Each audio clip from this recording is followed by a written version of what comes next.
දැක්ක නේද? අපේ රටේ විදේශ ඇමති කියලා කියන්න අපිට ලැජ්ජයි. අර ඉන්දියාවේ ගිහිල්ලා නිවේදිකාවක් සමග සම්මුඛ සාකච්ඡාවකට ගිහිල්ලා එතන කතා කරනකොට ඒ නිවේදිකාව කිව්වා මට ඔබතුමාට කියන එක ඔබතුමාට මට හිතෙන්නේ තේරෙන්නේ නැහැ කියලා. වැඩබැරි ටාසල්ලා වැඩබැරි අය ඇවිල්ලා මේ රට ලැජ්ජා කරනවා ලෝකෙ ඉදිරියේ. බැරි නම් බැරි දේ නොකිය ඉන්න ඕන. දැන් මම ඕගොල්ලෝ දන්න ඔක්කොම මම පාර්ලිමේන්තුවේදීම කිව්වා මට ඉංග්‍රීසි භාෂාව හරියට බෑ. ඉංග්‍රීසි භාෂාව බැරි අය ඉන්නෝ, දෙමළ භාෂාව බැරි අය ඉන්නෝ. දැන් මට දෙමළ භාෂාව කතා කරන්න පුළුවන්. නිමල් සිරිපාල සිල්වා මහත්මයාට දෙමළ භාෂාව කතා කරන්න බෑ. හැබැයි නිමල් සිරිපාල සිල්වා මහත්මයා ලෝකේ ඕන රටක ගියාම ඕනම නායකයෙක් එක්ක ඉංග්‍රීසියෙන් කතා කරන්න පුළුවන් දක්ෂකම් තියෙන කෙනෙක්. ඒක නිසා තම තමන්ට තියෙන හැකියාවන් තියෙනවා. හැබැයි තම තමන්ට බැරි දේවල් තියෙනවා. මේගොල්ලෝ බැරි දේවල් පුළුවන් විදියට හිතාගෙන මේගොල්ලෝ ලෝකෙ ගිහිල්ලා ලෝකෙට අර අපේ භාෂාවෙන් කියනවා නම් පච වෙනවා. ඒක එච්චර හොඳ නෑ අපේ රටට. දැන් දෙවෙනි වතාව පළවෙනි වතාවේ අර කවුද එක්කෙනෙක් මාතර බික්කුච්චන් 1 ඊයේ බික්කුච්චන් 2 ඉදිරියට යනකොට බික්කුච්චන්ලා තමයි ඔක්කොම ඉන්නේ ආණ්ඩුවේ.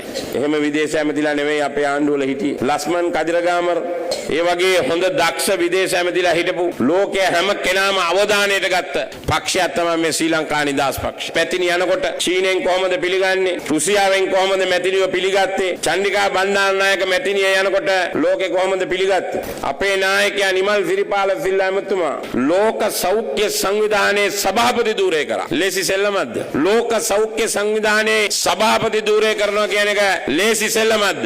ඒ විතරක් නෙවෙයි අපේ පක්ෂවල හිටපු නායකයෝ අපේ පක්ෂවල රට පාලනය කරපු නායක නායිකාවන් මේ රටට අගෞරවයක් නොදෙන විදියට වැඩ කරලා තියෙනවා. ජාත්‍යන්තර කාන්තා දිනයේ වෙලාවේ මම ඕගොල්ලෝගෙන් ඉල්ලීමක් කරනවා රැවටුණා ඇති. ඔය කියන දේවල් කිසිම දෙයක් මේගොල්ලෝගෙන් වෙන්නේ නැහැ. අපි දැනගන්න ඕන කාන්තාවෝ ටික එකතු වෙලා අපේ පක්ෂය ගොඩනගා ගන්න. සිරිමා බණ්ඩාරනායක මැතිනිය, චන්ඩිකා බණ්ඩාරනායක මැතිනිය ඒ රටට මොන විදිහතරම් දායකත්වයක් දුන්නද? මොන තරම් නායකත්වයක් දුන්නද? ඒක නිසා එක මිටට රට අනුරට කියලා පෞගේ කාලේ කාන්තාවෝ මේ රටේ හැමෝම කාන්තාවෝ එකතු වෙලා මේ රට වෙනස් කළා. කාන්තාවන්ට වෙච්ච අසාධාරණ ගැන ලෝකේ ගොඩාක් රටවල් වල ලෝකේ කවුරුත් දන්නෝ. අපේ රටේ තමයි මං හිතන්නේ වැඩිම කාන්තාවන්ට අසාධාරණ වෙච්ච රට. ඒකට හේතුව තමයි බණ්ඩාරනායක මහත්තයා මැරෙනකොට සිරිමා බණ්ඩාරනායක මැතිනියට අවුරුදු 42යි. විජේ කුමාරතුංග මැරෙනකොට චන්ද්‍රිකා බණ්ඩාරනායකට 42යි.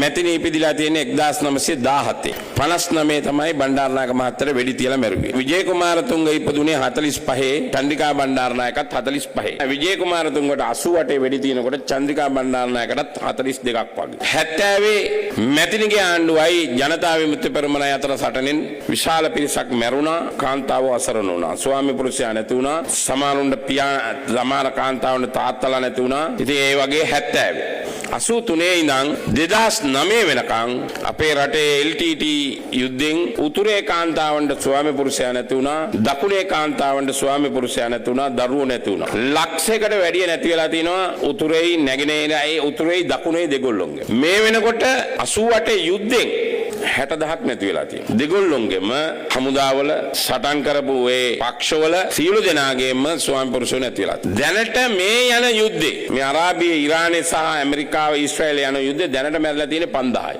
අපේ රටේ සමහර බෝම්බ වලින් මැරුණා එක දවසේ 1000. පූනරින් කඳවුල මුණතිව් කඳවුරට ගහපු වෙලාවේ 800ක් 700ක් එක තැන මැරුණා. එතකොට අපේ රටේ ඉන්නවද කාන්තාවෝ යුද්ධ නිසා ස්වාමි පුරුෂයා නැති වෙච්ච දරුවන්ට පියාලා නැති වෙච්ච දරුවෝ නිසා ස්වාමි පුරුෂයෝ නැති නිසා අතරමං වෙච්ච කාන්තාවෝ ලක්ෂයකට වැඩි ඉන්නවා මේ රටේ. වැඩිම කාන්තාවෝ ඉන්නේ අපේ රටේ. ඒක කවුරුත් ගණන් හදලා පිළිගන්න කියන්නේ නැහැ. අපේ රටේ කාන්තාවන්ට ලොකු අසාධාරණයක් සිද්ධ වෙලා තියෙනවා. නිසා මේ රට අපි කාගේත් රට මේ රටේ ඉන්න සිංහල දෙමළ මුස්ලිම් සියලුම ආගම් නියෝජනය කරන අපි හරි නිහතමානී අපි හරියට සලකනවා. ඒක නිසා තමයි රට මොකක් වුණත් අපිට වැඩක් නැහැ. රටේ විශාලත්වයේ වැඩක් නැහැ. මම පාර්ලිමේන්තුවේදී පහුගිය දවසේ අර ඉරාන නැවට ගහපු වෙලාවේ පාර්ලිමේන්තුවේදී කිව්වේ මේක ලොකු අසාධාරණයක්. අපිට ඉරානය කියලා අපි පැත්තක් ගන්න නැහැ. අපිට රටවල් වැඩක් නැහැ. කොයි රටත් අපිට එකතු. අපිට ඇමරිකාව උදව් කරලා තියෙනවා. අපිට ඊශ්‍රායලය උදව් කරලා තියෙනවා. අපේ ළඟ ඉන්න ඉන්දියාව අපිට උදව් කරනවා. ඒ කියලා අපි